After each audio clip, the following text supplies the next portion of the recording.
Imagine two children born on the same day. One grows up with access to excellent schools, healthcare, and professional networks. The other struggles in an underfunded school and faces financial stress at home. Even before they make any choices themselves, their opportunities may already look very different. This brings us to one of the biggest debates in economics. How much inequality is acceptable in society? And if inequality becomes too large, should governments try to reduce it? In this lesson, we explore inequality and redistribution, and the difficult trade-off between fairness and economic efficiency. In most economies, some people earn far more than others. This inequality shows up in several ways: differences in income, differences in wealth, differences in education, and differences in opportunity. Some families have access to better schools, healthcare, and social networks. Others struggle just to meet basic needs. But economists ask an important question. Is inequality always a problem? Or does some level of inequality create incentives that encourage people to work, innovate, and invest? Understanding this debate is key to understanding modern economic policy.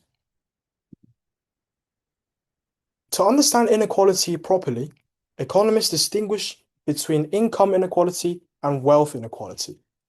Income inequality refers to differences in wages, salaries, and benefits that people receive over time.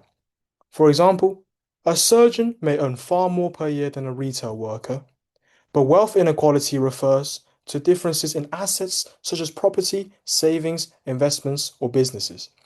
Wealth inequality is often much larger than income inequality. Why? Because wealth can accumulate over generations. If a family owns property or financial investments, those assets can grow and be passed on to future generations. As a result, wealth inequality can strongly influence people's life chances. So why does inequality exist in the first place? There are several reasons. First, people have different levels of skills and education, which affect their productivity. Second, inheritance and family background can give some individuals a large head start. Third, markets often reward scarce talent very highly. For example, a successful entrepreneur or top athlete can earn extremely high incomes. Globalization and technological change have also increased demand for highly skilled workers. And in some cases, inequality may also reflect discrimination or structural barriers in society. Markets reward productivity and scarcity, not fairness. This is why inequality can naturally emerge in market economies. This brings us to one of the most important trade-offs in economics, the trade-off between equity and efficiency. Efficiency means maximizing total economic output. In other words, producing as much wealth as possible. Equity, on the other hand, refers to fairness in how that wealth is distributed. The challenge is that policies designed to increase fairness may sometimes reduce incentives. For example, very high taxes might reduce incentives to work or invest. So policymakers constantly face the difficult question: how do we balance fairness with economic efficiency? Governments often respond to inequality through redistribution policies. These policies aim to reduce inequality by transferring resources within society. One important tool is progressive taxation.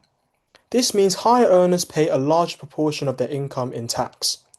Governments also provide transfer payments, such as welfare benefits, pensions, and subsidies. And many governments provide public services, including education, healthcare, and housing. Importantly, many economists argue that redistribution should focus on equalizing opportunity rather than outcomes. The goal is not necessarily to make everyone earn the same income, but to ensure people have a fair chance to succeed. Education provides a powerful example of how inequality can persist across generations. If access to high quality education depends heavily on family income, then social mobility can fall. In other words, children from poorer families may struggle to move up the economic ladder. This can allow inequality to persist across generations. Some policies aim to reduce these opportunity gaps. For example, governments may increase funding for state schools or regulate private education. Policies like taxing private school fees to fund state education are sometimes proposed to improve equality of opportunity. However, critics argue that these policies may also have unintended consequences. They may reduce parental choice, discourage investment in education, or create new distortions. This illustrates the classic equity efficiency trade-off. Now, before governments can address inequality, economists need ways to measure it.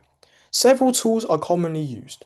One method is looking at income percentiles, which show how income is distributed across the population. Another is the Gini coefficient, a statistical measure that summarizes inequality in a single number. And economists also examine poverty rates, which measure the proportion of people living below a certain income threshold. These measurements help policymakers understand the scale of inequality and design appropriate policies.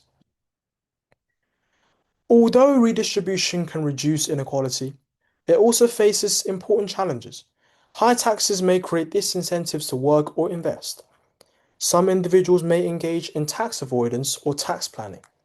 Government programs also involve administrative costs, and political resistance may make certain policies difficult to implement.